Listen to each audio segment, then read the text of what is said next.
Bitcoin is coiling it up for the next big move. Where do we go from here? Hey guys, it's Keith Allen. A little later in the day than normal, but it's been a busy day. You remember, or maybe you don't. I'm a work from home dad. I got kid things to do also in my life. But man, glad to be here.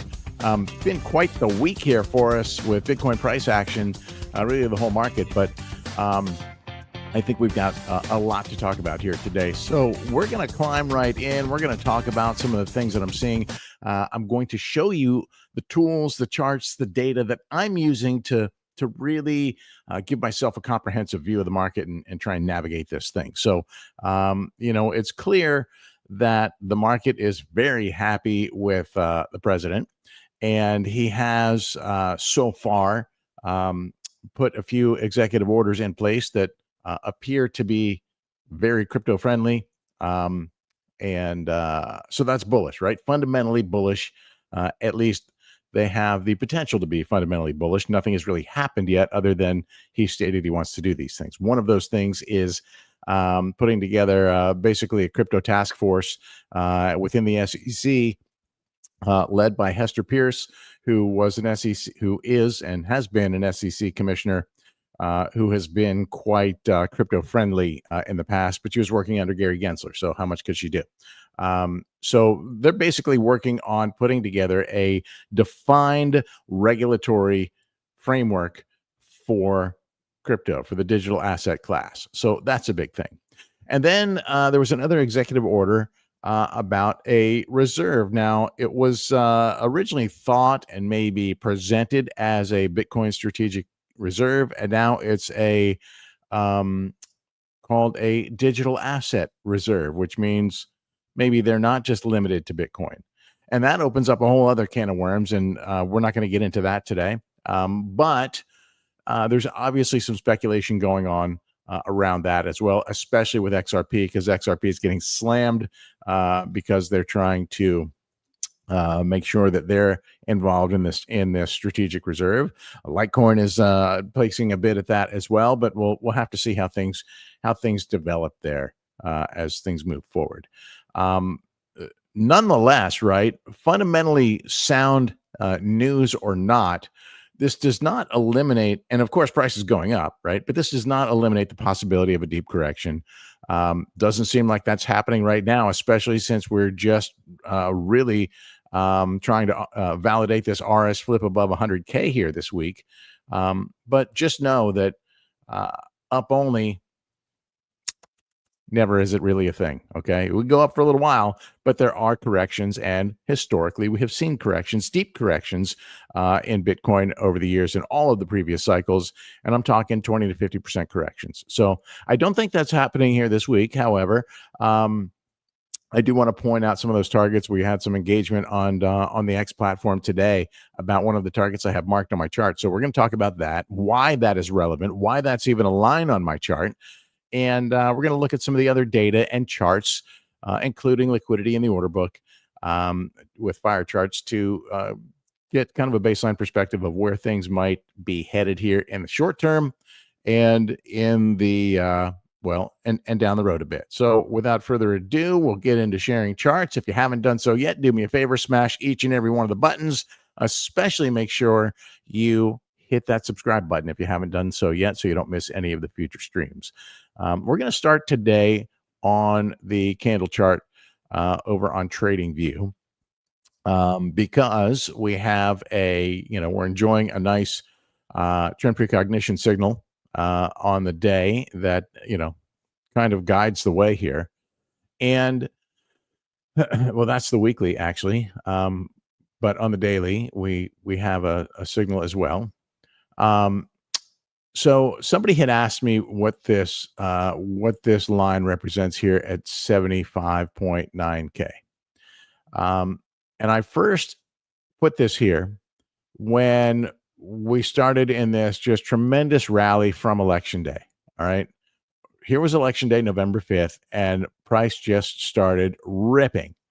And we're looking for some friction, something to create some stability, some friction in the chart for a potential, retest of support or correction of any way, shape, or form. And so we had a brief consolidation here, very brief. What was that? We had we wicked through on day one, then 2, 3, 4 days, and then boom, we're out. And so that's a very brief consolidation, I would say, but it is the only consolidation we have between this level and that 2021 top, which we consolidated below this for a very, very long time, right? We fought this level for a very, very long time.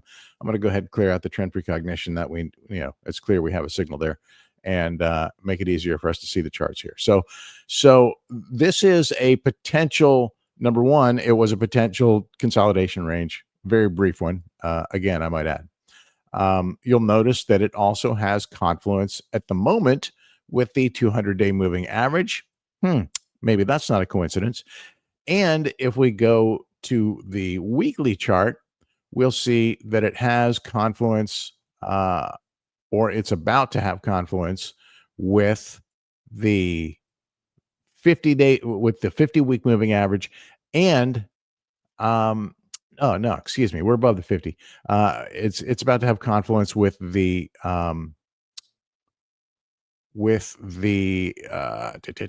trend line. There you go, with the trend line. Now, as we move on, the 50-day may be up here as well. So yes, that's what I was referring to with the 50-day.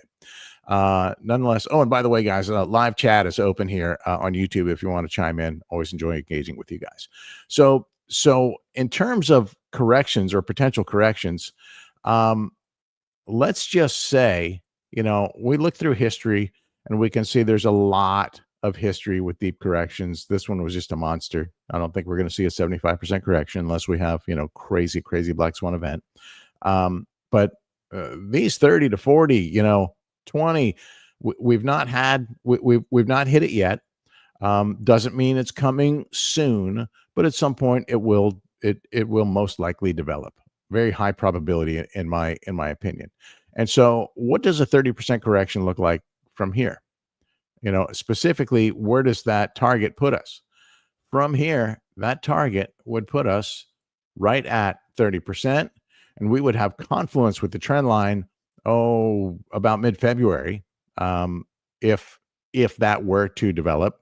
So that's an interesting target to me. Not saying that we're going there, but I am saying that I do have a limit order placed there just in case we do. So I don't know what else you need me to say about that. In terms of upside, because we are on the up and up here at this point, right? We made a new all-time high this week. It's really been an interesting week. We can start it with Inauguration Day. Markets were actually closed because it was also Martin Luther King Day, so TradFi was closed. However, crypto had a big day, right? It actually settled as less than a 1% candle, but the wick, the range that we moved that day was pretty tremendous, 10% move. And so this sits now our new all-time high, just shy of 110, 109,000 and change. That's not a technical target by any stretch of the imagination, in my opinion. And so I look to see where those technical targets are. And if you follow the stream for any length of time, I'm talking about this measured move on the cup and handle pattern. I was playing with this yesterday. Let's clear this out. This measured move on the cup and handle, which would take us to a 77% move to the upside. And that puts us, at least for this next move, in that 120 to 125K range. For me, if we're going to try and take it to the pin, it's 122.5K. If we make it past that, then, and perhaps that 30%, well, whatever the correction is, 20, 30, 40, 50, I don't know, perhaps that correction comes from a higher spot, right? Entirely possible. So, and if we do indeed break beyond that, then I would look to these other fib extensions as potential targets in terms of where we go. And again, I think a lot of it has to do with how some of these executive orders play out, how things are actually executed. So keep that in mind, right? There's no sure thing. There's no saying, hey, we're going to nail 250K by the end of this cycle. We might, or we might top out at 120. It all kind of goes in steps for me. You may have a different view, but I kind of like to trade range by range. And so for me, my next range and my next targets are up here on this measured move, which has confluence with the lifetime channel. And for me, it's going to be very telling whether or not we can break back into this channel. Because if we do, then then we really have the chance to get into some insane price discovery. So if we don't, then this remains the glass ceiling on price discovery. What is going on here? Let's see. We have, but my bag says BTC is going down as I speak. Well, I mean, if you're going to react to every little move, um, you're not going to stay in this game very long, right? I mean, if you're day trading, then obviously you want to be very in tune to what's happening here. But if you're in this for the long haul, then by now, I hope that you understand that this is a very volatile asset. I also hope that you understand that we're headed into the weekend. And so we've probably topped here for the week. And but the good thing is we've got liquidity on both sides. I'm really not expecting a whole lot of volatility here over the weekend. I think that we're going to stay compressed in this range.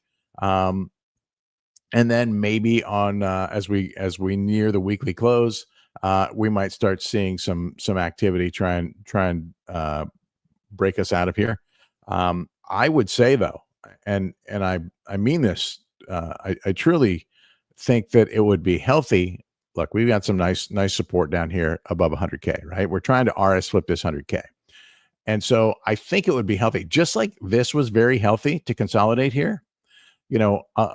We thought we might break into this back into this original consolidation range, right? Like I saw this happening here. We then saw this happening here. This is when we drew these lines, but we got these support tests down to that 91K level, and it tested 1, 2, 3, 4, 5, 6, 7, 8, 9, 9, 10 times, and we finally made a move up. This, of course, was inauguration day, and then we started unwinding the moving averages, and things looking good from here.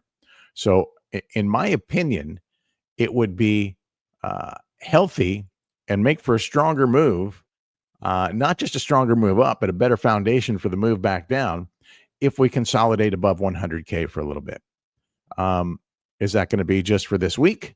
Are we going to get a couple weeks out of this? That remains to be seen. There is indeed a lot of ask liquidity overhead, as we can see on fire charts, right? This is a monster block, right? 130 million here, right at 110, but that's a psychological level. And so I think we're going to hold here for a red hot minute, and maybe a little bit longer. I think longer would be better. Doesn't mean we get it. I'm just saying what would be the healthiest. Longer would be better, and then move to the next move up from there, which for me is the move above 110 to that 120K range, and at that point we'll start seeing more, revealing more of what's above 120. But I can assure you that we're going to see ask liquidity in the logical places, right? We tend to see it in the fives, and especially the $10,000 increments on Bitcoin. And you're going to see it in places like 150,000. I'm sure there's going to be a heavy sell wall. But the most important places, the most important levels, as I showed here, are going to be where we see liquidity stacked relative to these fib extensions. And this is a reason that we had some support, some resistance here at this 102K level, right? We wicked into it one day, but that was a bona fide technical resistance. And so the next technical resistance from here is, as I said, on this measure move, and then to the 150K range. And from there, it goes to the 200K range. And so all along the way, those blocks of sell liquidity that we see, on the tens are purely psychological. And so keep that in mind as the market evolves from here. So, if you've been watching this for any length of time, you know that Fire Charts is a favorite of mine and one of our favorite. It's our flagship tool at Material Indicators, and so um, this is showing us that we have significant ask liquidity overhead. We have significant bid liquidity above 100K, and unless we see a rug pull or a roof pull, and both can happen at any time. Unless any of this liquidity gets pulled, I expect to stay in this range over the weekend, which translates to go touch grass. All right. So, something else I wanted to show you, though, that I think is noteworthy. Of course, ETFs flows on the ETH side always weaker than the Bitcoin side, but a couple of positive days. Yesterday was a negative for ETH, although ETH still seems to be maintaining. The Bitcoin side, big days. Obviously, coming off of inauguration day, huge day, 800 million, and then so over a billion this week on the Bitcoin ETF side. Strong way to start the year for sure. But I want to head over here to our global analysis in the MI dashboard and show you some metrics that I don't often share.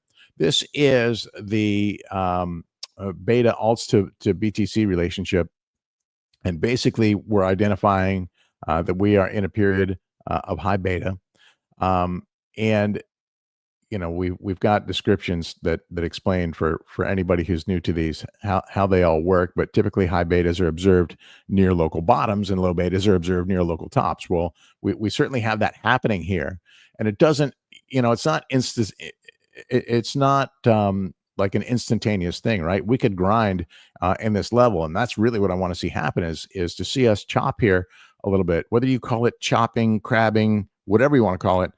I call it consolidation. So, yes, there is an option, for us to do that, and I think that's a good thing. Pump my bags. Great question. Will you ever have a lifetime subscription? We do have a lifetime subscription to Material Indicators. Pump my bags, and be happy to talk to you about that offline. You can DM me on X or on Telegram. On Telegram, it's at Keith Allen, KeithAllan. All right. So, what I want to show you here is let's look at some prior, some previous times where we had really high beta, really, and so looking at the blue zones, right? So a little consolidation, a bump up. Yeah, we did pull back from there, but ultimately, boom, a leg up. Let's look for another one. Consolidation and then leg up. So what I would really like to see is something like this where we consolidate. And I'm okay if we consolidate back down to 100K, whatever. If we stay above that 100K level and we can consolidate above 100K, I think we're really coiling up for a strong move here to the upside. That doesn't mean that deep correction can't happen, because it can. History shows us that it does, right? So just be prepared for that. Yes, I can. Here, I'll write down the Telegram handle in the chat for you. Pumps Keith Allen. There you go. You got me. I just sent it to the world. What else do I have for you here? I've got another chart here that you might find interesting. Let's see if I can refresh this. That was correlation we were looking at. And I mean, beta to alts, right? Yeah. So let's go to correlations. And on the correlations chart, we can see that it looks like, see this blue here, this little bit of blue? That identifies a capitulation phase. And so that means we're grinding around a local bottom here at this point. So if we're establishing that bottom and we get that consolidation, then the next move is up into that measured move on the cup and handle here. This is where I think we head to from here. Not sure when we get that pop, when we get that explosion, but I do think that it's on the way. So be prepared for that. But also you have to be prepared for that correction to happen at any time. Okay. So corrections, especially the deep corrections, they tend to come without notice. All right. So if you know that there's potential for it to happen, and you know what the support levels are on the way down, and quite frankly, all of these lines, moving averages included, the 100K, the moving averages, the key moving averages, this prior consolidation level, they're all potential landing zones. So know that 20 to 50% is historically what we've seen. A 20% move would take us right down to the bottom of this prior consolidation range at 86. That obviously would negate an RS flip at 100K. And I think that, I think we might enjoy this for a little bit. I don't know. I don't think we're going to break through this so quickly. We'll see. A 30% correction would get us down here to that 75.9 level, which obviously has beautiful confluence with the 200-day moving average at the moment. And over time, we'll have confluence with the trend line here. Incidentally, this would also close the glorious CME gap. So keep that in mind. Just another piece of the puzzle here. So I think that paints a pretty comprehensive picture of where the potential lows could be if we do have a breakdown. And I think it would take a catalyst for us to have a breakdown. And what could come as a catalyst? Well, obviously, there's geopolitical tensions around the world, and some of those seem to be easing, but not 100% yet. And so there's that can always, pardon the term, but blow up. And there's also the potential for tariffs to be coming that the economy does not like. So let's keep that in mind as we move forward. But I think ultimately, even if we do get that deep correction, I think that ultimately Bitcoin is on a trajectory. This bull market has a long way to go. We're early on in the phase. Keep that in mind too. We're very early on in this cycle. And so for me, that means we've got time. In terms of alts, whether we get that another big pop out of alts, interestingly, USDT is still grinding low. We talked about this yesterday quite a bit, and Bitcoin dominance is also working its way back up. Will it hit resistance back here at the trend line, which is around that 60% range? Well, that's what I'm watching for. So far, that's held. But it's due for another retest. So we could get this next pop here, and then maybe that correction happens. So keep in tune to this. This might be an indication of when we're going to get that deeper correction. So be watching Bitcoin dominance as well.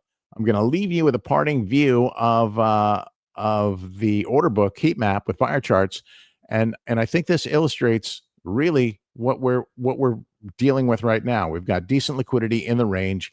I think we're going to stay pinned in this range at least through the weekend, and potentially for a couple of weeks. That remains to be seen, but I think it's a good weekend to go out and touch grass. And if the weather's not good, look for some setups. If you're an alt trader, look for some setups. Don't chase them. Wait for them to come to you. But there's certainly some upside potential on a lot of coins these days. Hope that helps you out. Hope that gives you a little perspective to head into the weekend with. If you're interested in any of the tools, I've got links in the description down below. Of course, you can always find us at materialindicators.com. Have a great weekend, my friends. And as always, I do appreciate all of the love and support you guys show me. Really means a lot. So thanks again for that as well. Talk to you guys later. Have a fantastic weekend.